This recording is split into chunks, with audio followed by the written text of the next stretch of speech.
well. He has an undergraduate degree from PSU. He also has a master's degree from the Harvard Kennedy School of Government. He retired officially from TriMet last year, but continues to work part-time. And apparently he's also returned to his roots to study at PSU. He's currently studying Arabic at PSU. Oh, Turkish. And Turkish, I'm sorry. And Spanish.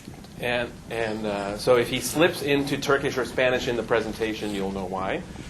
And I also want to announce that in recognition of his accomplishments and his contributions to PSU, on May 4th he'll be receiving PSU's Outstanding Alumni Award at the PSU Salutes event. So we're really excited that someone we know will be receiving recognition that he's due. So we're very excited that Dick is here today to talk about transportation policy. It's very timely given the status of the Transportation Reauthorization Bill. And so we're looking forward to his talk, and I will turn it over to you. Thanks, Robert. Thanks very much. I'm actually the emeritus government affairs person at TriMet. My successor and current boss is in the back of the room, Olivia Clark, and she's the one who has had some recent phenomenal successes on behalf of transportation by actually in this very, very tough climate getting a authorization for us to have a greater tax environment, I guess. We haven't really passed any new taxes. We made it possible for us to expand the system by getting some authority to expand our tax base last session of the legislature. Well, what I'd like to do today is really touch on sort of three things, and I may not get to them all. When I start going, I may be talking a little bit too fast, but I need to bring all of us up to date about what some of the confusion and problems were that this region had regarding transportation right up until the mid-'70s, and then that gigantic political revolt that we had about transportation issues that consumed most of the '70s. And there are some things to remember about that, how important that was for how the region developed since that time. And then some techniques that we developed in order to put together what became the new way of looking at transportation here. So first, I'd like to begin by just reviewing for a second what it is that the region had promised the people of the Portland, Vancouver area in the 60s and 70s. What we were looking at was something called the Portland-Vancouver Area Metropolitan Transportation System Plan, which consisted of 54 freeways and limited access expressways. These really came in a grid all over the Tri-County area, and they were going to focus in on a lot of the main streets and turn them into freeways. If I could get this little thing to work for me, I think maybe, yeah, if you could, these are the freeways. This map right here shows what they would be, and some of you would recognize some of these streets. They're not labeled. Fremont Boulevard, which goes through northeast Portland, would be a freeway. There would be a freeway on 33rd Avenue. There would be a freeway on McLaughlin Boulevard going south. There would be several freeways north by Columbia Boulevard and Portland Boulevard. There would be a gigantic freeway west that was going to be known as the West Side Bypass. There was going to be, most importantly, 3 stretches of the interstate added to this community. One was called the Mount Hood Freeway, and the Mount Hood Freeway was going to go right from the middle of the city right out to Gresham and about to where I-205, pardon me, only this far, headed towards Gresham, but going about this far. Called the Mount Hood Freeway, but actually never went to Mount Hood. There's going to be a leg on the interstate. It was actually going to take 1% of all the housing stock of the city of Portland out. There was going to be another freeway here in northwest Portland, right up here, I-505. That was going to take out a part of where our industrial area is right now. And, of course, there are going to be all these other freeways. One was I-205. In about 1970s, the I-205 freeway was under construction and eventually got completed.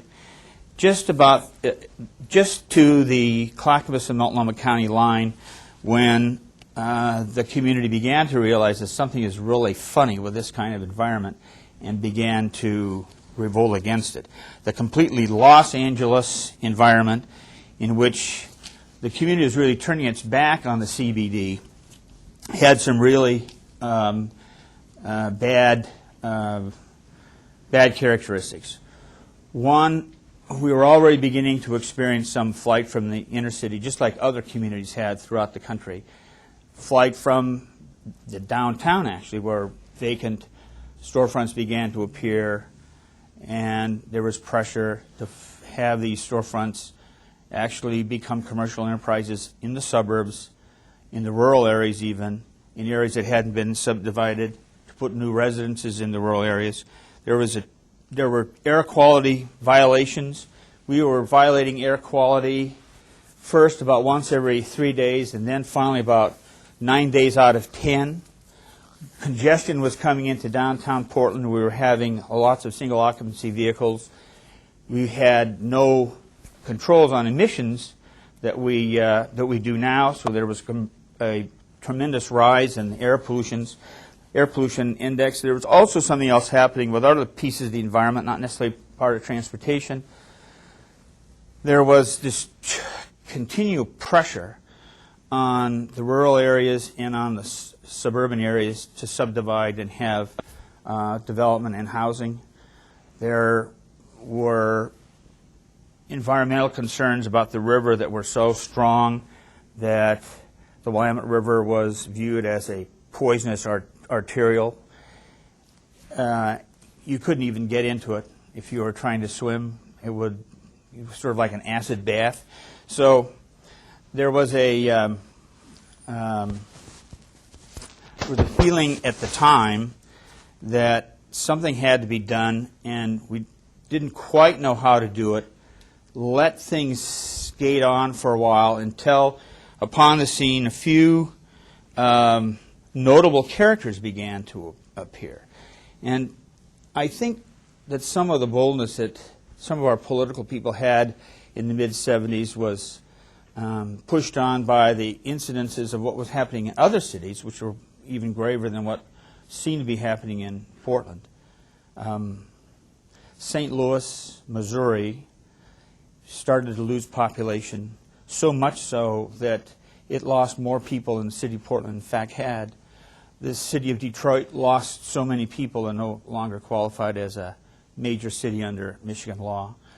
Cities all over the place were experiencing flight to the suburbs, a degradation of the economic investment in downtown, racial problems as a result, because what was happening with many of the big cities is that remaining within that downtown were more and more a densification of poverty, single race, and all the problems that came with that when there was not the diverse neighborhoods and communities that there used to be at a different time.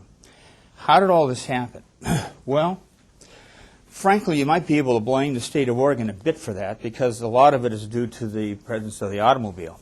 In the pack that I've handed out to you, I've charted the course of TriMet over a century. And if you'd note that at the time of the Second World War, there were about 160 million people that rode the buses in the Tri-County area every day. After the war, when the nation began to produce automobiles again, the number of bus riders per year fell to about 69 million.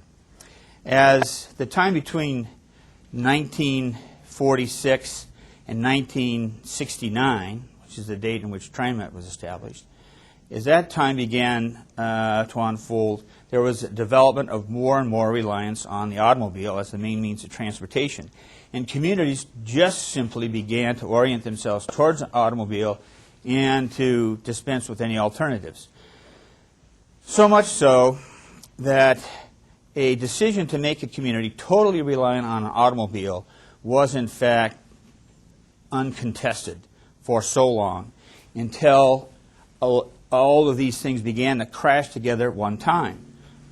Air pollution in the river, subdivision pressure out in the suburbs, air quality concerns. Suddenly people began to realize that maybe something else should be done about transportation. In that period of time, right about the end of that period of time, in the mid and early 70s, an organization formed here in Oregon, in this area, called STOP, Sensible Transportation Options for People. And what they had in mind was to stop this freeway here. And that was the Mount Hood Freeway. They also wanted to stop this freeway, but this is the one that really upset them. Because this was a freeway that was taking out the housing stock, and that was a freeway that was changing the face of the city and was making it more and more reliant upon the automobile. Going after the automobile was not very popular, and it took some really interesting individuals. Some of them you're probably familiar with, and I hope you interrupt me sometime to talk about this guy a little bit more, because I could jump over some people. Tom McCall. Tom McCall was the governor of our state in this period of time, left office in 1974. Neil Goldschmidt was the mayor in the early 70s, throughout actually most of the 70s. Don Clark was in the Multnomah County Commission as chairman. Hector McPherson, who was a Republican state senator from Yamhill County. These were folks who were willing to take a risk to try to correct what was happening to the environment, try to correct what was happening in this community. Tom McCall was kind of a character. He was willing to lead with his chin, and if you socked him on his chin, it didn't really bother him very much. He'd have a drink or two and stiffen up and go out and have another fight. Don Clark, the fellow I worked for in Multnomah County for a number of years, he was particularly immune to what people said about him because he was very convinced he was doing things right. Neil Goldschmidt took a tremendous amount of risk and was, as you know, a brilliant political leader, and he was willing to jump into the fray and stir things up, which he did successfully. Some of these people together, and some of them working on their own agendas, began to push this whole kind of movement about correcting the environment and turning around the situation in this community until it could no longer be denied. And the links that they had with one another were very important. It's interesting to point out, because I follow politics a lot, and we've just been joined by Debbie Murdock, who is your outstanding political guru on Portland State University and watches the political machinations of the entire state to see where there's some benefit for Portland State. And I think she would agree with me that if we look back at the party designations of some of the people who were known as rebels, that it might be surprising to us today because, frankly, they were Republicans. Tom McCall was a Republican. L.B. Day, the head of the Department of Environmental Quality, was Republican. Senator McPherson was a Republican. Senator McPherson represented the rural areas of the state. He was so angered and distraught that the cities were changing the way that our rural areas looked, and so dismayed that he couldn't convince anybody that cities really changed the way life was in rural areas of the state. He did something really odd and dramatic to show the city people that farmland and urbanization doesn't mix. He took his tractor and drove it into town. He took a great big tractor full of all the stuff that you have when you're a farmer, and a tractor, I don't know exactly what was on it, but I think a lot of it was collected from the barnyard, and he drove it into Portland with all its extra width and it's 2 miles an hour, and just started chugging down the street. Folks started rigging out, who's this nut? Well, actually, he's a very canny politician from a rural area of the state that was really concerned that he was able to demonstrate that urbanization and farming don't mix, and there has to be some kind of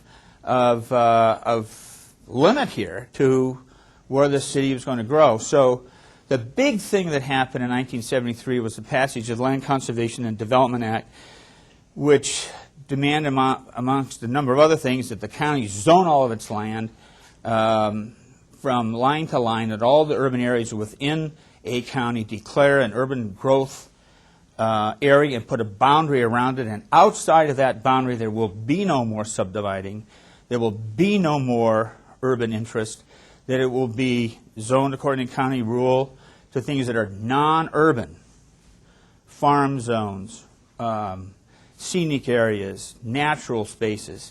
And this had a tremendous effect on the ability for people who are worried about transportation in the center city to actually find a philosophical basis for going ahead with transportation improvements. So we'll get back to the PVMTS a little bit.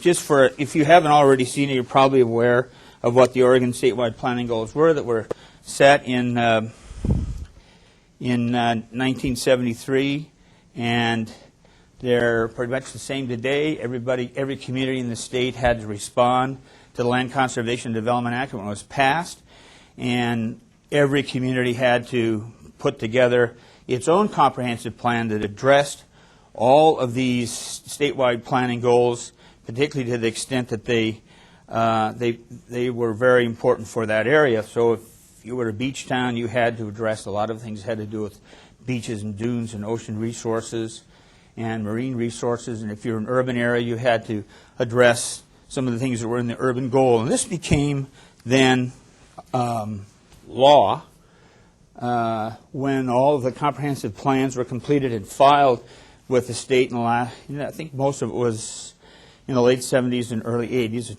took a while for it all to get accomplished. But then these comprehensive plans were legally binding under state law because they'd been put together under the aegis of the Land Conservation and Development Act. I have a number of you already spent a lot of time on this. I'd just like to see a show of hands how many people that are so you know about this.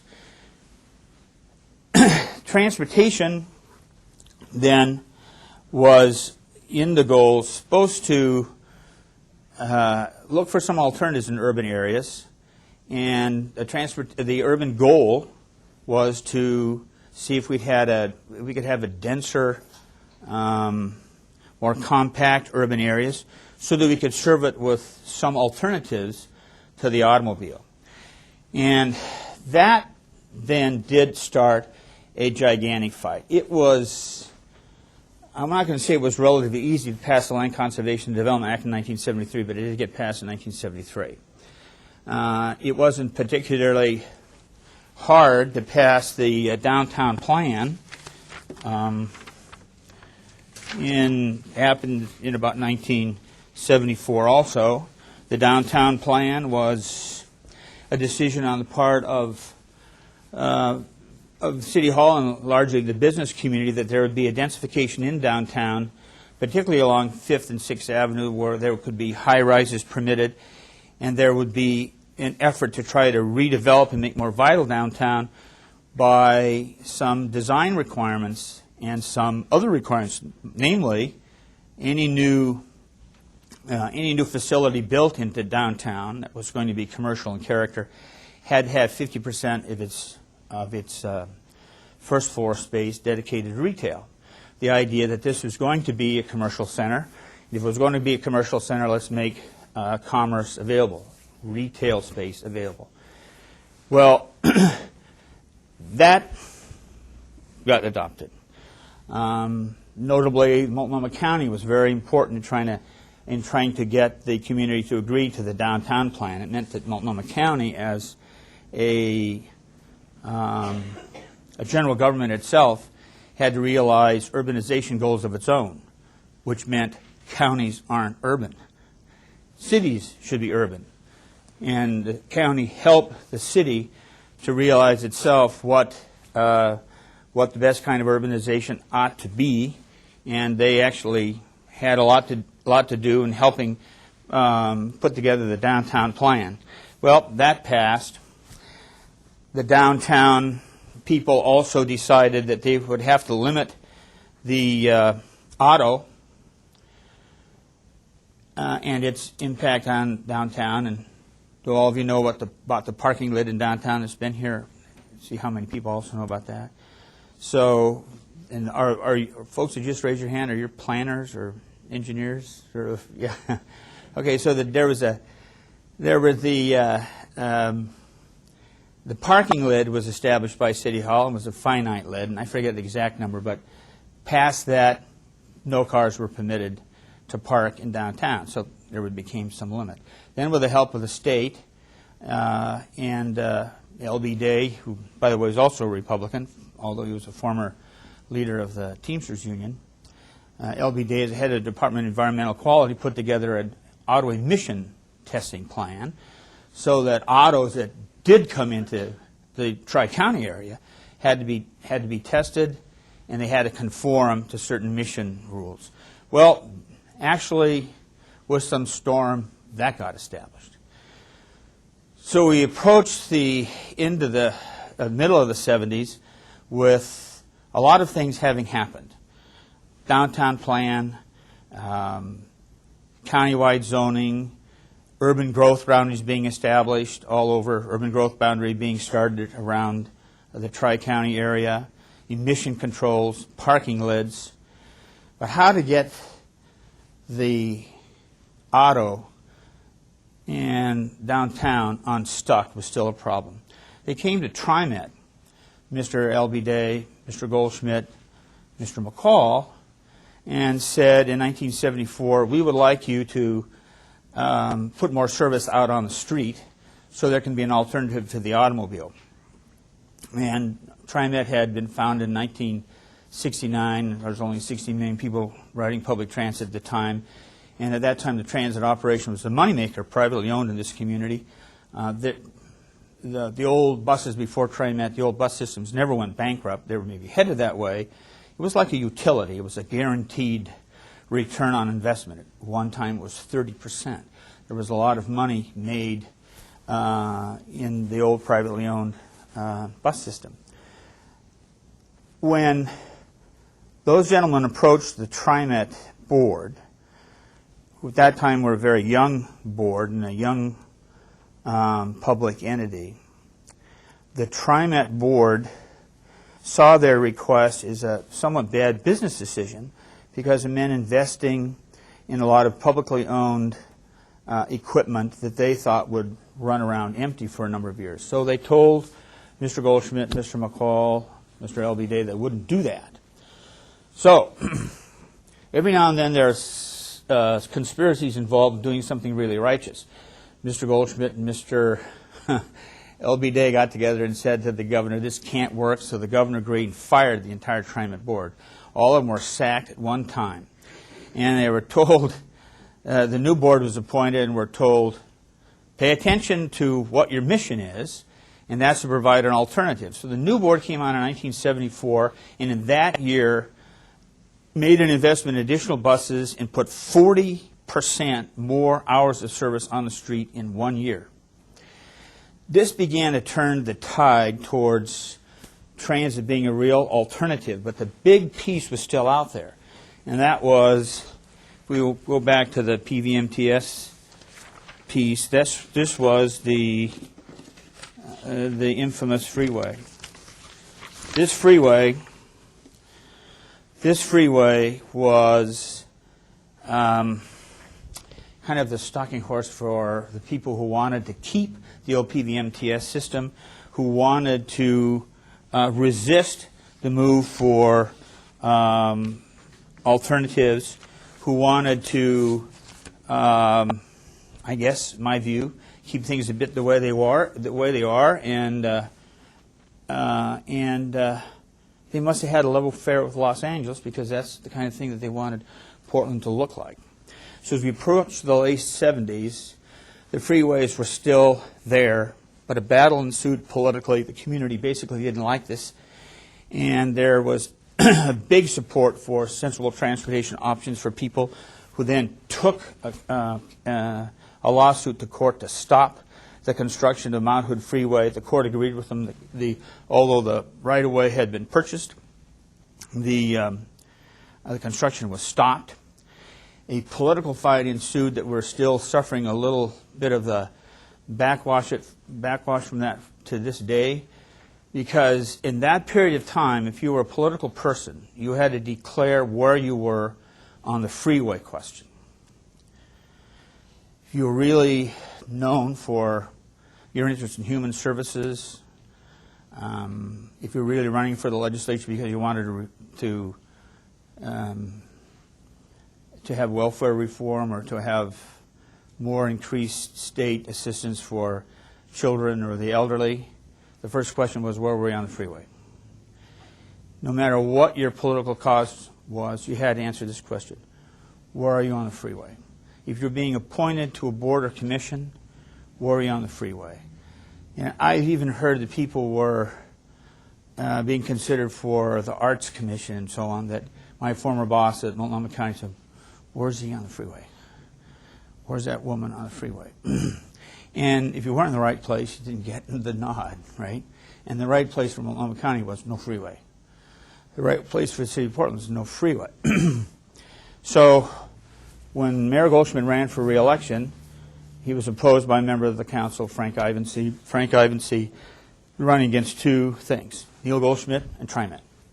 By this TriMet, with its new board, stocking 40% more service into the street, was seen by many as, you know, the villain of the pro car, of the auto reliant interests. There was an ad that was taken out in the Gresham Outlook as an insert by the Ivany forces, and this will pretty sound pejorative. It's a true story. This ad had a picture of a person with his mouth open, full color picture in this paper, and the person was labeled East County, and into his mouth a bus was being stuffed, and the hand that was stuffing the bus was labeled Goldschmidt. And this is just it sort of riveted you. Oh my gosh. There was one thing, and I don't know whether this is the graphic artist at the newspaper, the publisher thing, but the bus was full of people.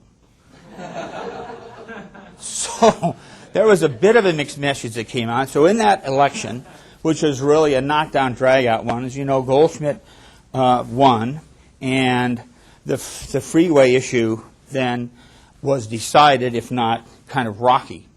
And this catharsis that we had at that time kind of came to an end, although it took a little while to play out. Basically, the cathartic piece was over with the Goldschmidt election, and then the subsequent moves to see if we could do something else about transportation instead of all these freeways. The freeways were formally withdrawn in December of 1978, but by this time the PVMTS freeways, the 52 other freeways besides the I-205 and the Mount Hood interstate links, were dropped. And then formally the Mount Hood freeway was dropped and I-505 freeway was dropped. There's an interesting side story to tell. I-205 was troublesome to the community because this was coming up on the east side of the town where there still had not been a lot of development, but there could be a lot of development.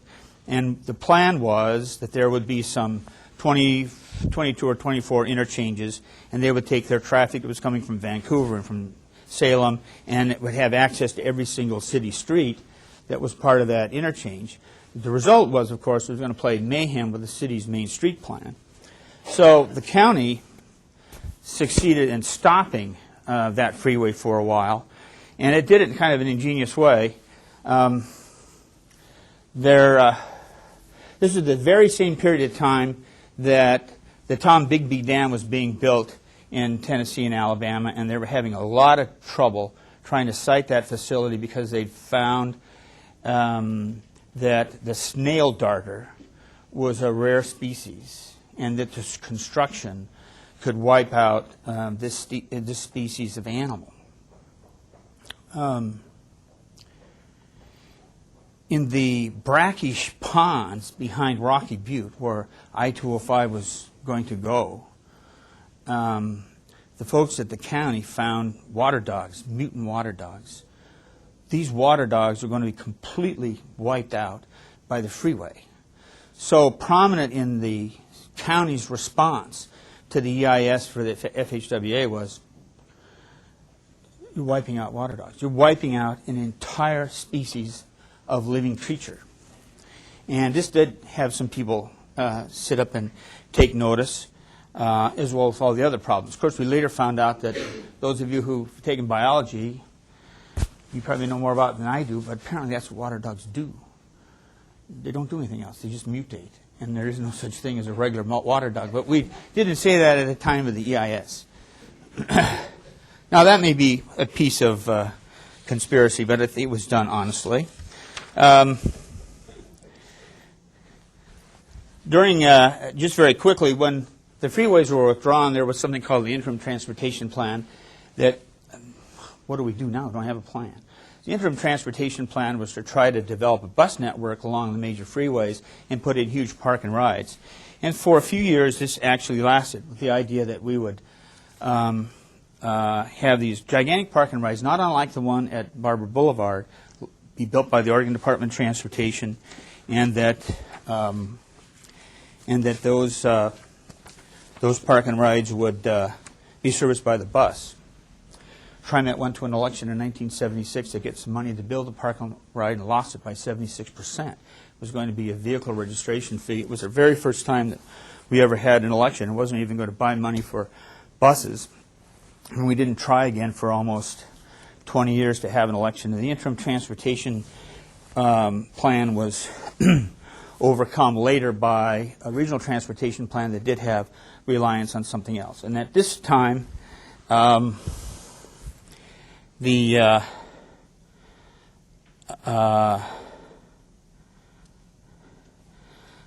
county and the city began to draw attention to the alternative. And there didn't appear to be really very sexy alternatives other than the bus. A couple things were done. One was to beef up the downtown plan's concentration on 5th and 6th Avenue as the spine of development by locating a transit mall there. And this was finally completed in 1978 with the idea that the main lines, at that time was 75, and now when it hit its peak, it was 101 lines would go through the mall, and that would be the main way of bringing people in and out of downtown. And this really worked, and it began to turn around downtown rather markedly, so that the push for driving into downtown began to abate because people could take the bus and they could be served quickly and efficiently, and the bus system began to grow. But the second piece was a more attractive alternative. And the county sent one of its commissioners around to see what other communities were doing. This particular commissioner, Mel Gordon, went to Toronto at the same time as a friendly elderly dentist in Gresham named Larry Griffiths made a similar visit. And they both came back in town with the same thing. One with a message at the City Club, that was Dr. Griffiths' message, and one was Mel Gordon's message to the political leadership. There's something called light rail. It kind of looks like a streetcar. It's a little bit bigger, and it's a little bit better, but I think it's easy to do.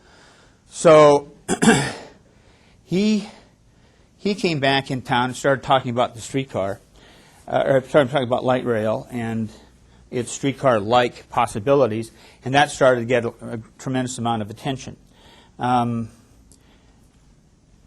county began to move towards this alternative, hauled TriMet in to talk to it about light rail, and I was there at the time, and the general manager and the chief planner told us that it's impossible. This is really a stupid idea. It costs a lot of money. And the places where you want it to go Gresham and Milwaukee and North Portland and Beaverton won't work because they have all these big highways there and it will never complete very well. Anyhow, that was the TriMets opinion in about 1977 and 78. It did change. But the thing to point out is that, like a lot of these things, the community push doesn't come often from within inside the bureau or agency that's responsible for making the change. It comes from people outside. City Club was a big driving force. Mel Gordon, this county commissioner who was usually at odds politically with the other people in the city and the county, and he at one time was dubbed later by TriMet as the father of light rail, much to the chagrin of other people who thought that he was a rascal. But when it came to community transportation, he was very good. We had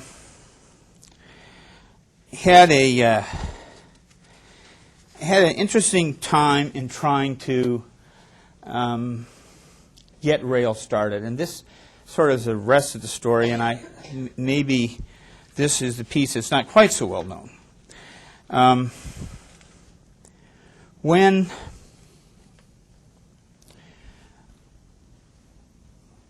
the freeways were withdrawn in 1978, they went into a fund that had been authorized by the United States Congress called the Freeway Withdrawal Account. There was a nickname for it under federal law called E4. You may see me slip into that term in the next few minutes. E4 was the legal designation of the account of monies created by withdrawn freeway segments. The segments that we had withdrawn in the Tri-County area were worth $450 million. In 1978, when Neil Goldschmidt, it is the last action of the Metropolitan Planning Organization at that time to withdraw the freeways, he declared that as far as the city was concerned, this was the region's money, not the city's money. This was an incredible political move by the mayor, and it was something that he pushed strongly and said, this money here can do your alternatives. There were a lot of people on the city staff at the time that thought that the money could never be spent. It's so much. It was going to build maybe only 2 or 3 sections of National Defense Highway Freeway, but how are we going to spend it around here? Well, in 1981, the Reagan Administration took over after it defeated the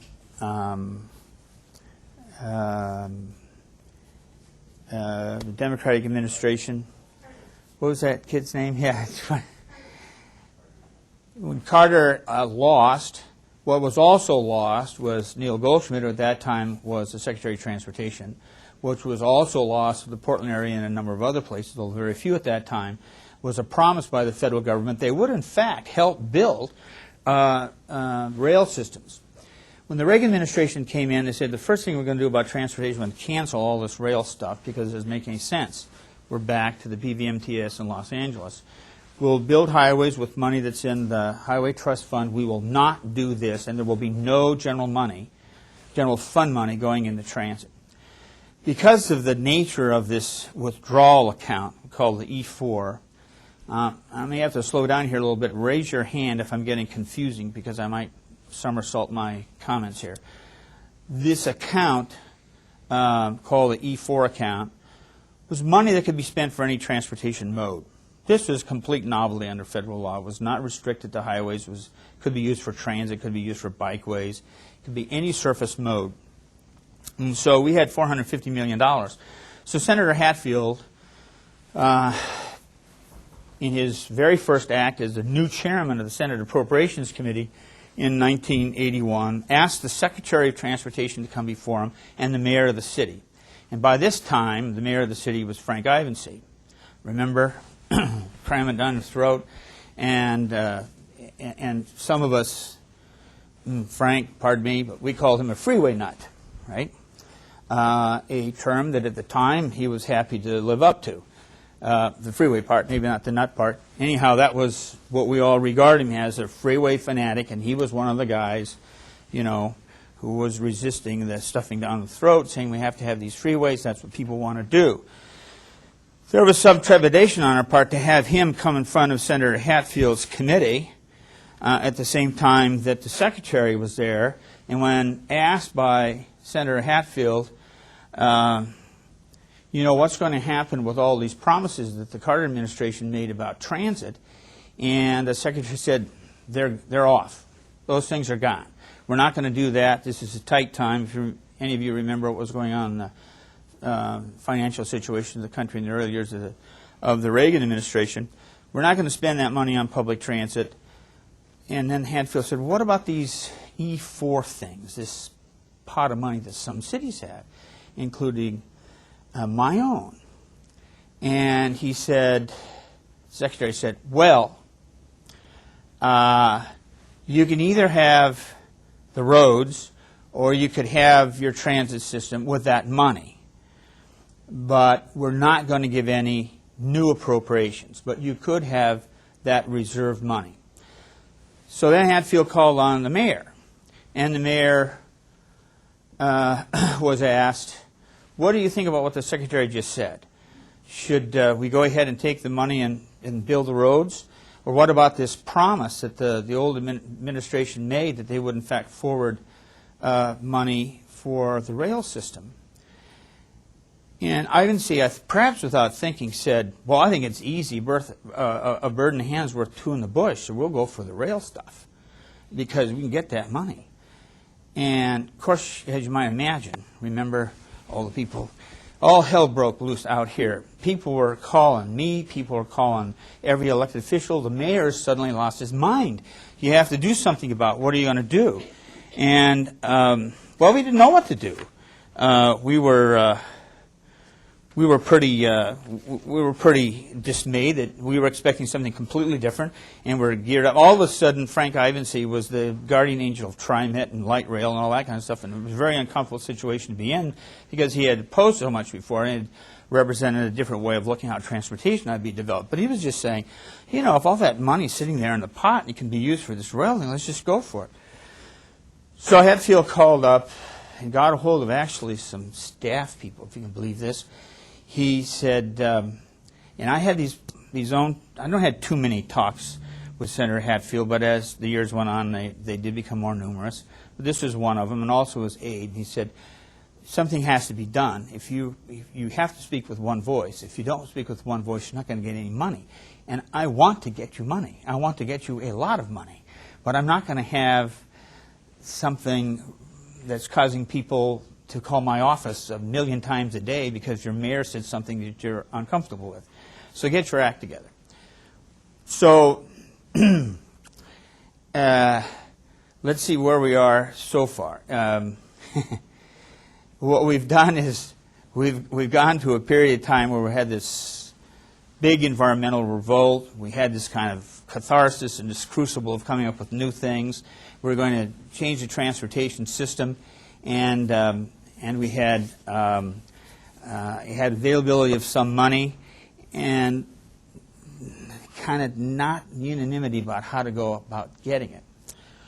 So some elected officials at Metro, which was also brand new at the time, got together with some of the staff, and I probably ought to say to just underscore for you what is the most important ingredient in transportation decisions. I don't know whether that's saying that. I've just written on the board beer. There's a series of events around beer that that were important in trying to galvanize the attention of elected officials and their staff what to do. So I can remember the first sort of beer session on this thing. It was at a Mexican restaurant not too far from Portland State.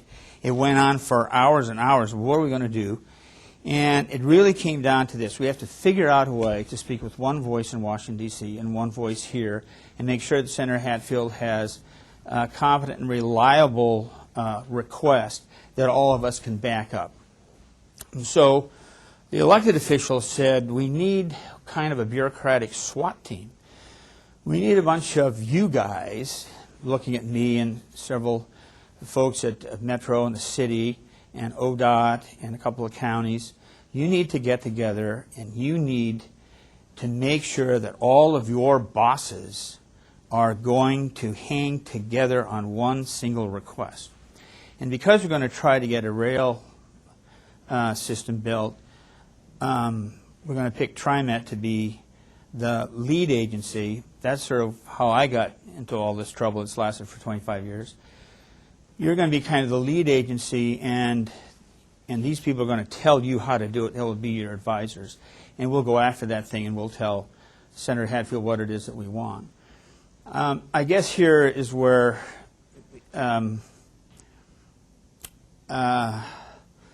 the links between staff and elected officials are really important, because that's where the trust begins to grow. Staff people were used to hiding behind elected officials who went out and fought bloody murder, actually almost choking each other in these political fights just a few years previously about what's going to be the alternative. Now the elected officials are saying, we have an opportunity to use this pot of money that's been created, but you are the professionals. You're going to have to tell us how to do it.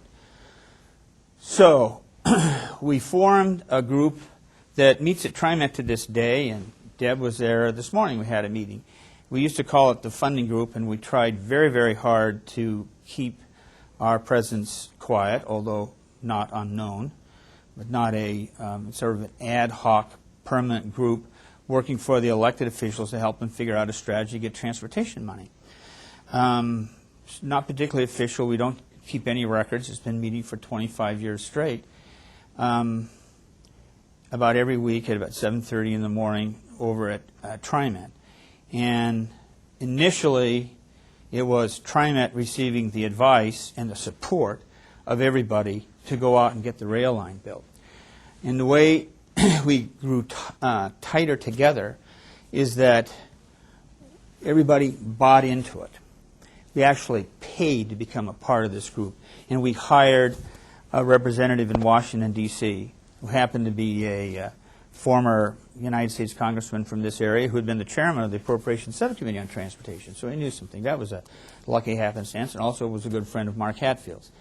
His name is Bob Duncan. He used to be a congressman from here.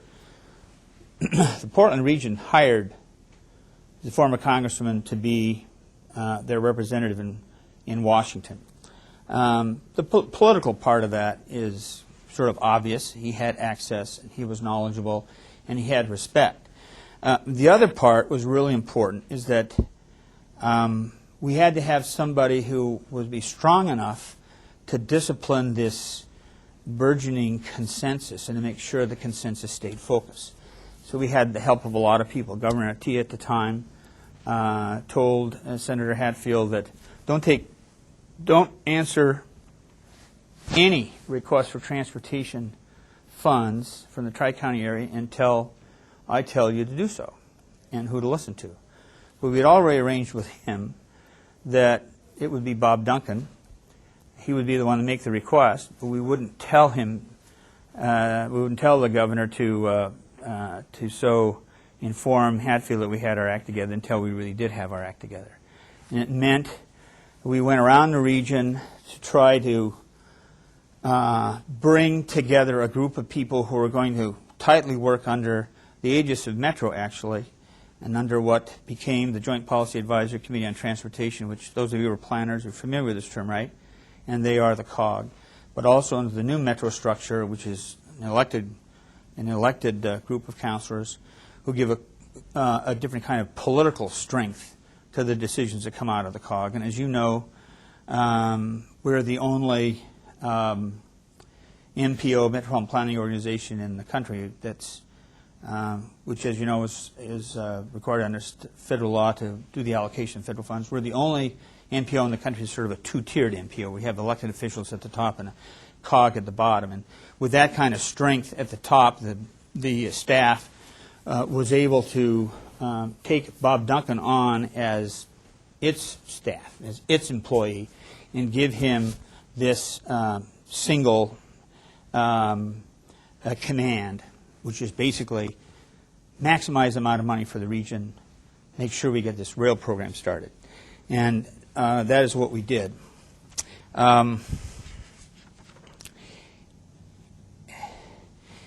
I should talk about that a little bit.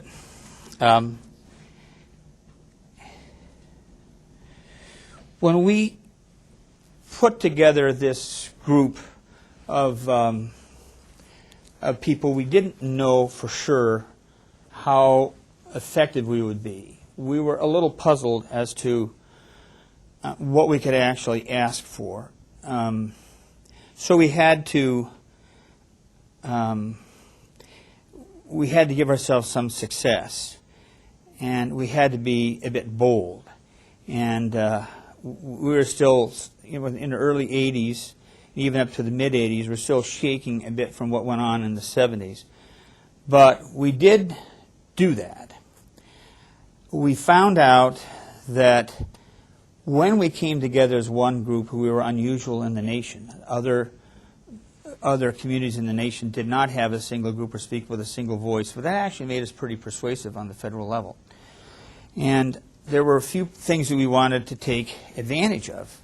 How do we increase the money that's coming here?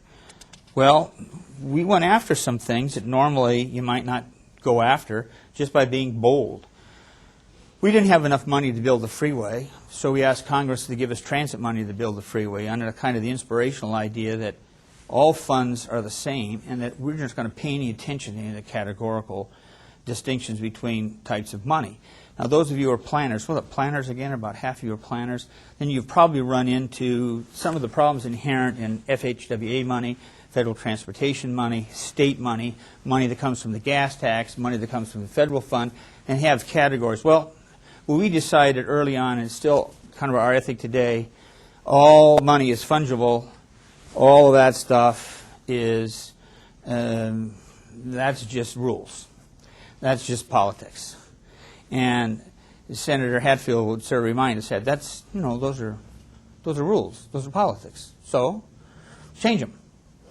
So whenever we had something that really stood in our way, we weren't always successful, but the idea had been that rules are there to be followed, and if they're difficult to follow, write new rules yourself so they'll be easier to follow because you'll understand them better since they're your own rules. One of the cases in point was building of the Banfield. The Banfield was supposed to be done with just highway money, and this is a problem we have to this day.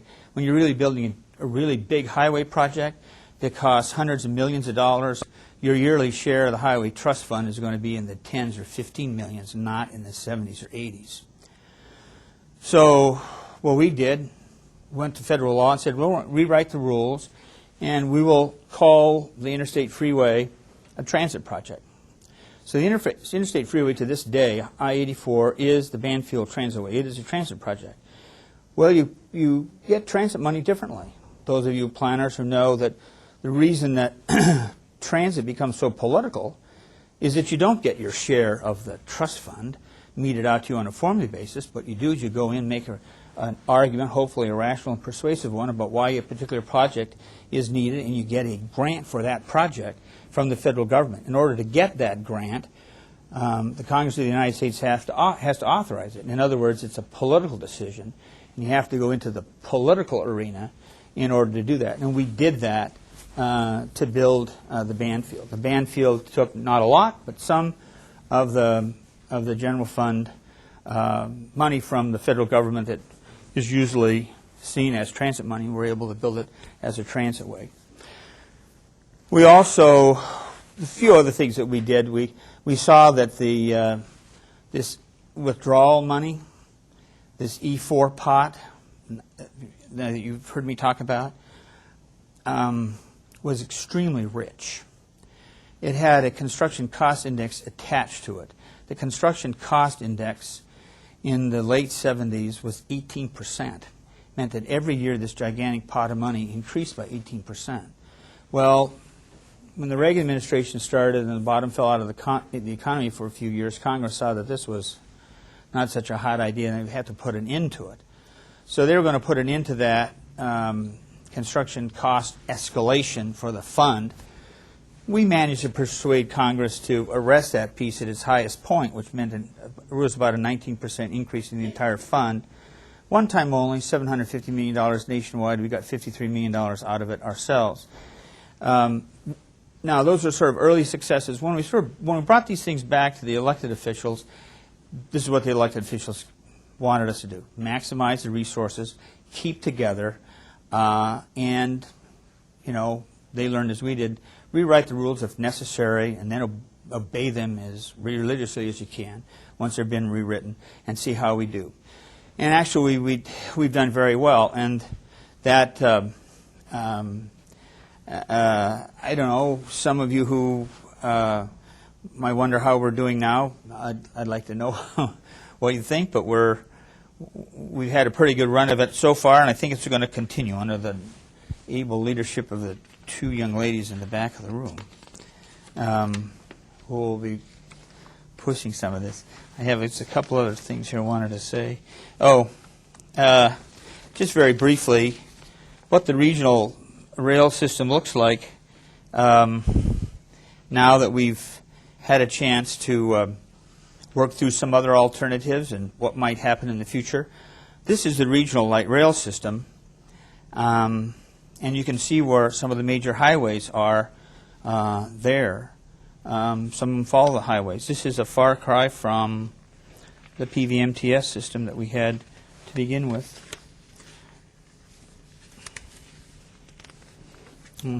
This is our regional rail system. This is the system that we're going to develop, and some of it has been authorized just in this act that's come out of the House of Representatives just this last week. And you can see some new and exciting things right up here through Vancouver, what they call the loop, light rail to Milwaukee, light rail down I-205, a streetcar down the west side of the river. We don't have this one authorized yet. That's light rail to Tiger. That's on the plan. So that's sort of the future. As recently as this last month, two of your colleagues in the back of the room that I just referred to, Ms. Murdock and Olivia Clark, led a delegation of what you'd say our transportation group. There's their logos down at the bottom of the page. These are the people who participate under the aegis of Metro and making that one question to our delegation. They went as recently as last March to ask for money in transportation. Here's what they asked for. We're not going to go through this, but there's a lot. And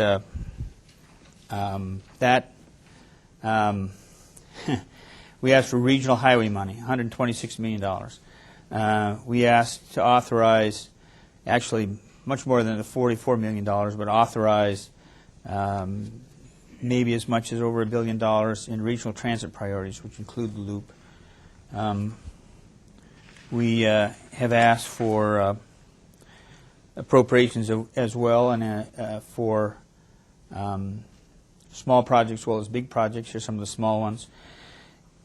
People that have participated with our metropolitan area group, when they put together their request list, it's long, but it's also fairly complete. And there aren't many things left out. And when you become part of this process over time, you'll get eventually what you want. So everybody sort of vets everybody else, and by the time we make this list, it's a pretty strong list. It's a good list. It's projects that can be built. I don't need to do anything more of that unless you have some questions. Yeah, sure. For people who don't follow this process, could you define the difference between authorization and appropriation? Actually, if you, well, let's put this on here for a second.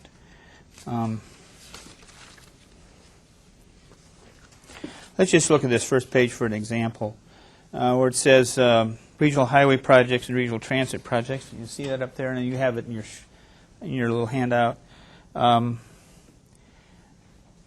The authorization is known as the T-bill, and it has different nicknames every 6 years. It's the transportation authorization legislation by the U.S. Congress. It used to be called ICE-T a few years back, and some of you have heard of that, the Intermodal Surface Transportation Efficiency Act. It's now called T21, Transportation Efficiency Act for the 21st Century. The new one is going to be called TLU, Transportation Efficiency Act Legacy for Users. Actually, this is the nickname of the chairman's wife, Lulu. Politics is really important. It used to simply be called the Surface Transportation Act. It's because it's grown to be so large and does so many things for so many different communities. It has had different kind of characters. And in ICE-T, they really did a lot of environmental changes in how projects were going to be accepted. So that's what they call it, the Intermodal Act, Surface Transportation Efficiency Act. It's going to be intermodal, but still going to be efficient, right? So there's always this little message to the supporters, and people have to vote for it. I voted for an Efficiency Act. The other guy voted for the Intermodal Act, okay? But that happens every 6 years. And what it does is say there's a total amount of money that will be authorized to be spent by the Congress over that 6-year period. Without that authorization, no money can be spent. Current authorization expires on the 29th of April. Authorization bills are often talked about in their total. So that right now I think we are authorized totally for the last 6 years at something like $250 billion. Maybe it's less than that, $241 billion. I think that rings in my head. The amount of money that's being authorized in the House bill that's just passed is $275 billion for the next 6 years, $318 billion in the Senate. And there'll be a conference committee kind of resolve the differences and deal with the president who wants an even smaller. Each year, money under that authority is appropriated, and it's appropriated to each segment of the bill that authorizes certain expenditures. For instance, there are segments for high priority projects. There'll be so much money authorized per year for high priority highway segments. There'll be so much money authorized per year for the national highway system. So many millions per year for the Surface Transportation Program. Surface Transportation Program, an important part of the highway program in that it's sort of intermodal, can be spent for highway, transit, bike, whatever. So much money will be authorized for the CMAQ program, congestion management, air quality. So much money for the bus purchase program under the transit title of the Act. The appropriations are done by a different committee. The appropriations are done by Transportation Subcommittee, the Committee on Appropriations of both houses. And they work against the President's budget recommendation, against the Congressional budget resolution, and against the authority provided by the Authorization Act. Did I say too much? Or is that so we get at TriMet something in the neighborhood of $80 million a year that's appropriated. For the region and for the state, there's multi-hundreds of millions of dollars that come in over a 6-year period. And most of the money on the highway side comes through on the basis of formulas. So you sort of know what it's going to be like for the next 6 years after the total spending level has been agreed to and after all the programs have been authorized. So one of the reasons why transit lobbying or transit politics have been a little more prominent and why often it gets a lot of public attention as opposed to the road system is that the road system politics are largely making the pot bigger. So road lobbyists, which are the American Association of State Highway Officials, people who make concrete and make asphalt, they go to the Congress of the United States and try to get that pot bigger. And they're often associated with trying to get the gas tax to increase. Cities and counties are usually a part of this. Transit capital, which is a big hunk of all the transit money, is done on a discretionary basis.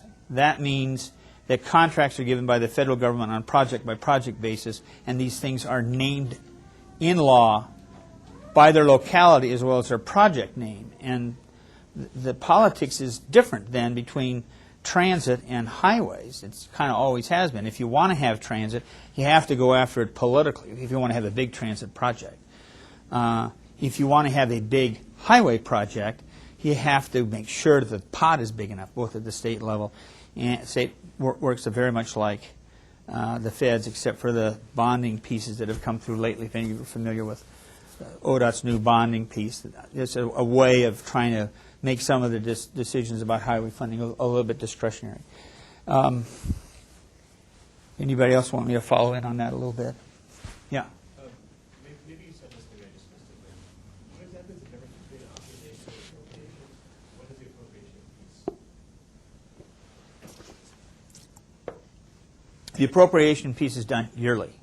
The authorization piece is done every 6 years. The appropriations works under the authority given by so-called authorization.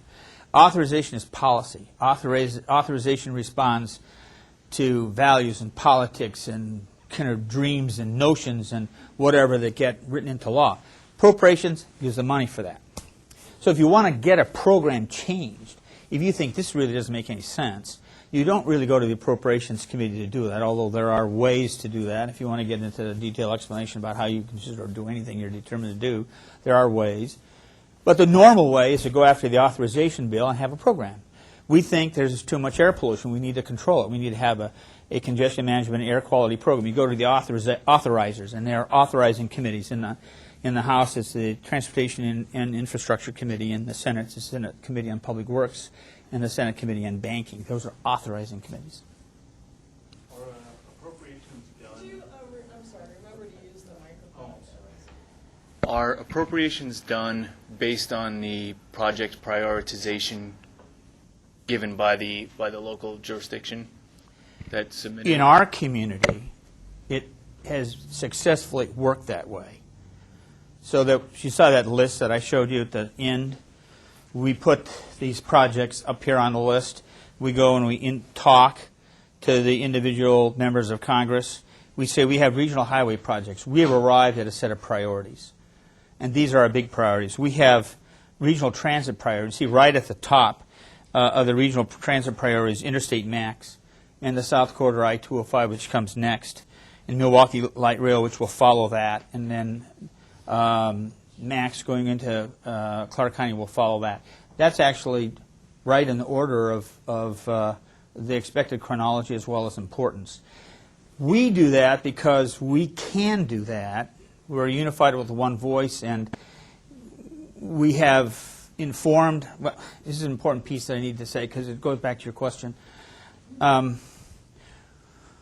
We tell our delegation we will not bring them a political fight between us that they have to solve. They don't have to figure out whether there's going to be a transit project in Clackamas County or in Washington County. We will come and we'll tell them what we want and how, in what order. And they can go to the people in Clackamas County, and Clackamas County will affirm that we've asked for something in Washington County first. No political problem. We've given them one big political problem: more money. That's the find more money. Our region's intent has been to focus on a political problem that our delegation can solve, which is more money, rather than something that they're not very good at, which is deciding between us who gets what. And that's human nature to decide who gets what. I mean, can you imagine? We have 3 congressional districts that are involved in the Tri-County area, and everybody's sort of pulling, and would like to be associated with being able to do something. And so it's a constant kind of dynamic here to make sure that what we want is what gets addressed. It may not be what we get, but will be what our delegation goes after. Long answer to your question. Other regions, they do it differently. fruit basket upset, go have a brawl in front of your congressional delegation, and the one with the biggest fist comes out ahead. Now, what are biggest fists? Well, you watch politics, and so that's sometimes what happens. Is whoever speaks with the loudest political voice will get it. That's not true here, and hasn't been for 20 years. And you can thank Senator Hatfield and Mayor Goldschmidt for actually creating the environment that enabled us to go about that. Okay, yeah. When I look at the map of the potential freeways from the 70s, it looks like, aside from just the Mount Hood one, I'm thinking about the Fremont one. I was wondering why the Pike was over the Mount Hood one instead of the Fremont one. Did it have to do with just the organization of residents in Southeast versus It only had to Northeast? do with timing. Just It timing? already purchased the land for the Mount Hood Freeway, already removed some buildings, already began to clear. I mean, people were already hurting. What did happen, however, on Fremont is that the design of the eastern ramp was changed. And the eastern ramp was going to come right up Fremont and be a freeway. Zoom. And if you've been on there, you take the Kirby Street exit.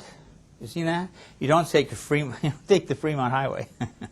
You take the Kirby Street exit. Why? Neighborhoods.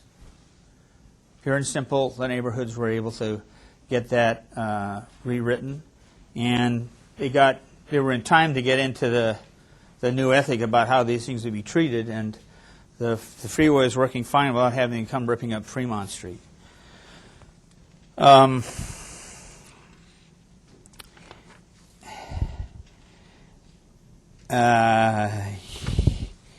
I might say just a little bit more about. You have some more questions? Yeah, go ahead. The stubs on the Markham Bridge? The Sorry. studs? The stubs, the ramp stubs on Stubs. on the Markham Bridge, are Yep. those Yep. those intended to go to the Mount Hood Freeway? Yep. We got a lot of stubs around town. We got stubs that would have done some really interesting things when they were.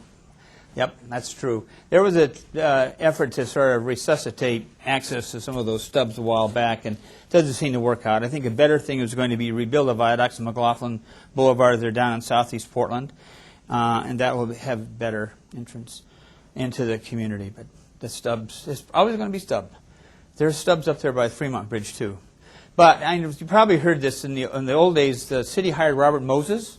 You know Robert Moses? You know this story? He just hired Robert Moses to help with the plan, and we're going to have, I actually knew Commissioner Bose, who was quite an interesting person, but he was the head of the transportation department in the city for a long time, and he knew Robert Moses. He thought this plan was terrific. We're going to have freeways, and cars are going to move wonderfully throughout the community, and we're going to have freeways with lots of ramps. And when the community decided they didn't want to do that, but we'd already built some bridges, the stubs are still there, so we'll live with the stubs.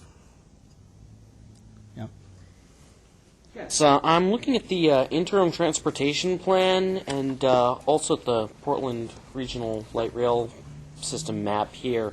I noticed they're fairly similar, but you did mention that the interim transportation plan failed a public vote, and I was wondering if you had any ideas on what caused that to fail in the vote. What sort of forces were at work? It didn't fail in a public vote. It got overcome by the regional transportation plan, which is reflected. I actually don't have the freeway map, but it got reflected by a plan that's more reliant on rail transit, high-capacity rail transit as one of the important alternatives on the corridors, so that the interim transportation plan was never actually junked so much as kind of worked past, because we may still build significant park and rides where they don't now exist on some of the corridors, and as we put in rail lines, we've done that. We have TriMet built a Gateway and the Sunset parking facilities on major corridors, which is consistent with the interim transportation plan, but it came about because we've moved past that to one that's reliant on high-capacity transit rather than bus. Those are going to be served by bus, not by rail. the interim transportation plan. They're going to be like Barber Boulevard Transit Center. That's what those parking ride lots are going to be like. The public vote was to put in Well, rail. The public vote that I referred to was a registration fee for TriMet so we could build parking lots, some of which would have shown up in that plan. It wasn't the plan as a vote. It was a vote on a registration fee of $10 that would go to TriMet registration fee to build parking lots. That failed by 76%. We didn't go to the vote again until 1992, or 1990, I guess. 1990. We went to a vote in 1990 for the West Side. Actually, the group of folks that I've been telling you about that were working on transportation consensus were the ones responsible for bringing the votes to the region in 1990 and in 1994. And those votes were both successful. I don't need to go into all the politics of what's happened to the 1994 vote, but you know that we, as we say, hit a landmine when it came to completing the South-North project, which had been authorized in the 1994 vote. I've heard the stories about the Banfield or the East Side Max, and that the Banfield Freeway, people wanted to widen it to 8, and 10 lanes, total. But instead, they spent the money on the Max. How accurate is that story, in general? And then we're building a North Max, and we've built the West Max. But there are efforts to widen I-5, and there are efforts to widen 26. How has the idea changed from not widening interstates and spending the money on Max to doing both?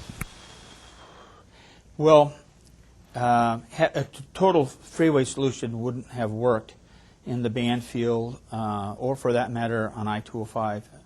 Now, I need to finish the I-205 story. I'll come back to that in a second.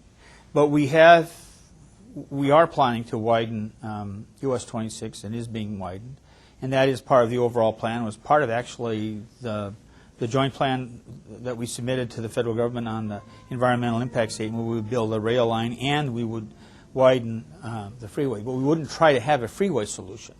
Same thing with the Banfield. If you look at the Banfield, you see widening that by another complete 4 lanes would be extremely disruptive to the community. Now, ODOT had, I think, over 200 community meetings to see how they were going to widen that.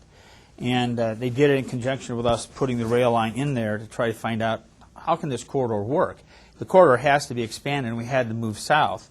And we did take some land, and if you look where it is, there were some very judicious choices. At one point, all of Senate Street was going to come out and half of Providence Hospital. That didn't happen. But the facts of life are that Banfield could only be widened so much. And the US 26, because of the tunnel and other topographic features, could only be widened so much. We really asked ODOT this question. If we were going to have a total highway solution on the west side instead of the Max, which is going to cost $1 billion, how much would it cost just to build the capacity? The answer was in excess of $3 billion, and that would only be for the direct parallel routes. It would cost more to rebuild some of the auxiliary routes that would feed into that. So cost, topography, choice, what it does to the community. I have a question.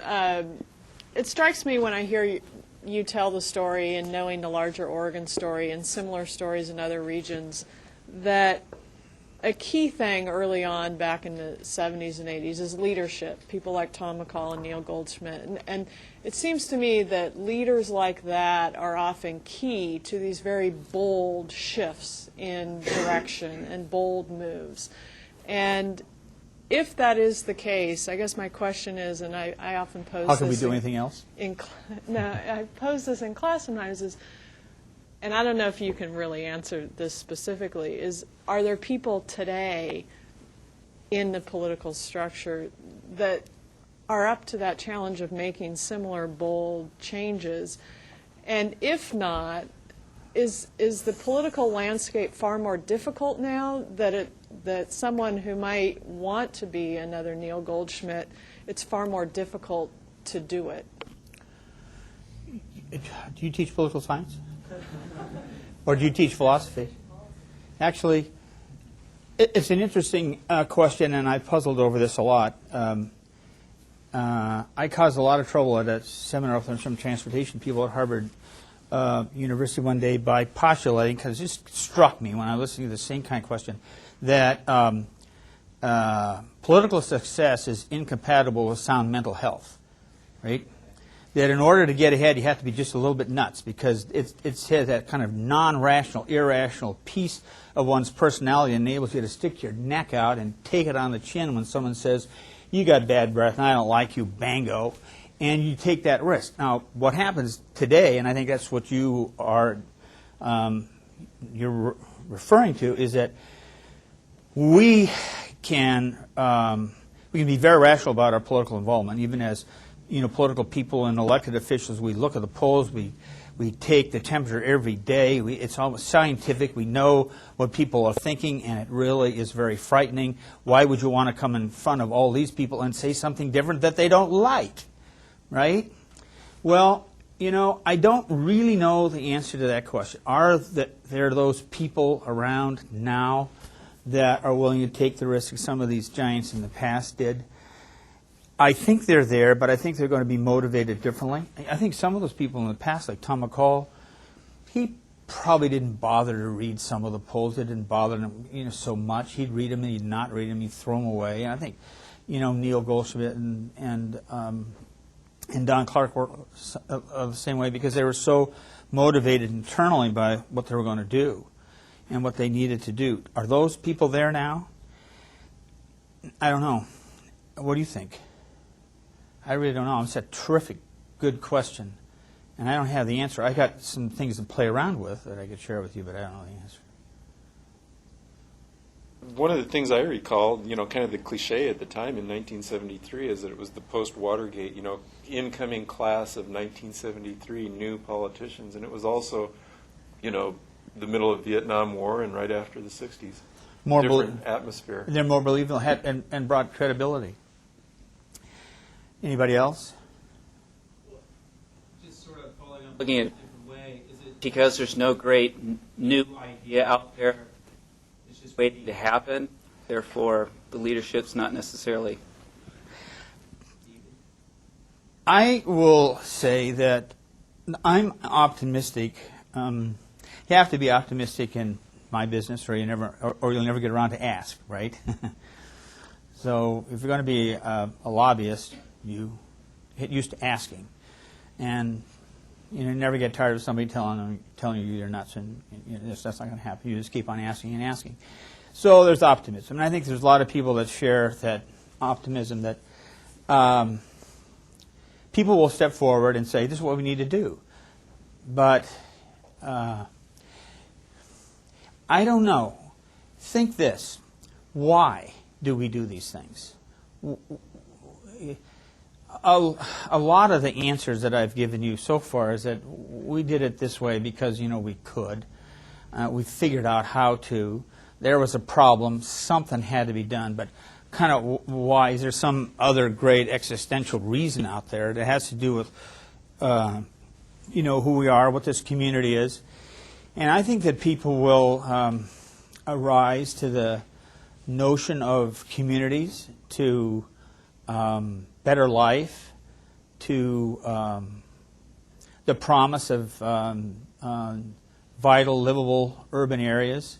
I think that there are people who will envision better than maybe we do right now how a really clicking urban environment is a place of creativity and inspiration and comfort and safety, and it will become a value. I think right now we've had a lot of wars, and these kind of lines are drawn. But look at the people who are involved at your own level and neighborhood level. Some of these people are burning with a sense of value and a sense of purpose. And I think they're going to succeed, and I think they're going to spawn some really good leadership. But I have one other thing to share with you. I didn't know that I was going to do this, but we just have a second left.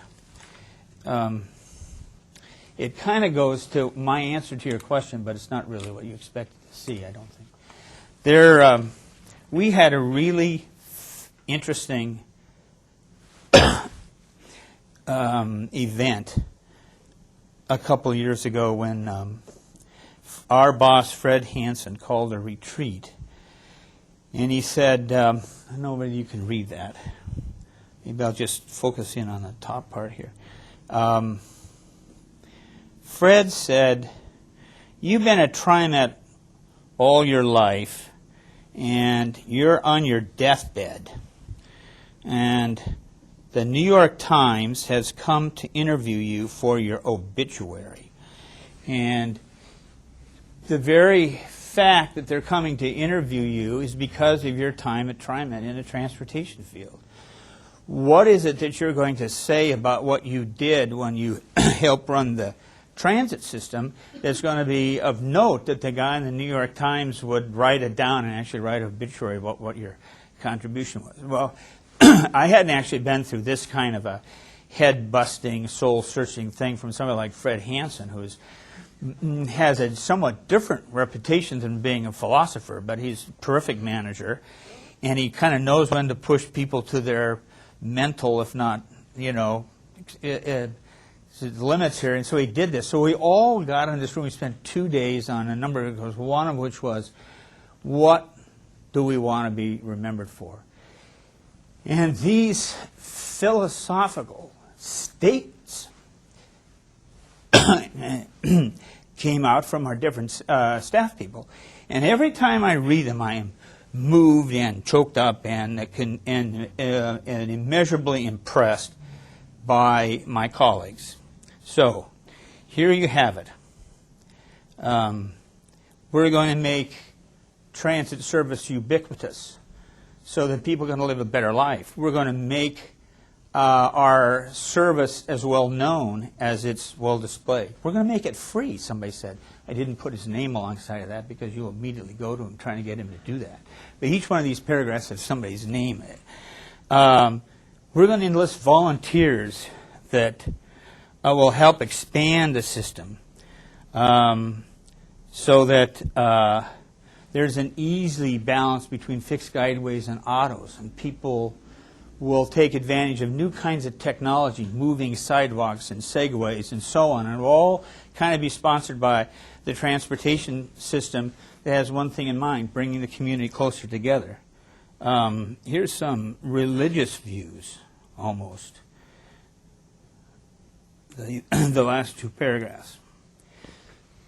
So, it's like, the one I like is the one that Bruce Arter, who is a particularly tough-minded and somewhat flinty former head of our finances. And he says, let's see if I can get this right. He says, we're building a secular mosque. Just like you think the Arabs are going to take everybody and join them together under this secular mosque. The Arabs have a theological term, ijma'a, means come together. Bruce referenced it. And that is going to be TriMet's, he says, big contribution to this community, because we have these ties, the rail lines, high-capacity transit, the bus service that is every 15 minutes, and all the lines we have, going to augment the other pathways, which are roads and sidewalks and segways and bikes. We give the community closer together so they can be stronger and profit from living in close proximity to one another, and actually make it a better place to live by the connectedness provided by worthy public servants like your people at TriMet. Now, I think that this is maybe not necessarily food for a Good Friday service, but it's pretty close. Look at the Isaiah quote. Your people will rebuild the ancient ruins and will raise up the age-old foundations. You will be called repairer of broken walls, restorer of streets with dwellings.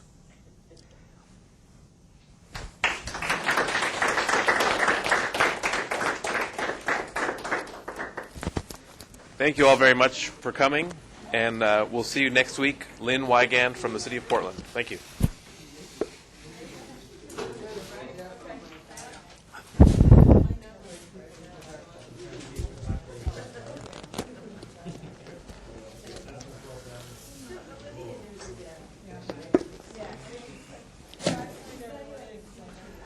Thank you, sir. Any good? Really I was appreciate going it. to start It was out a lot of little fun. croaking and gasping. I didn't have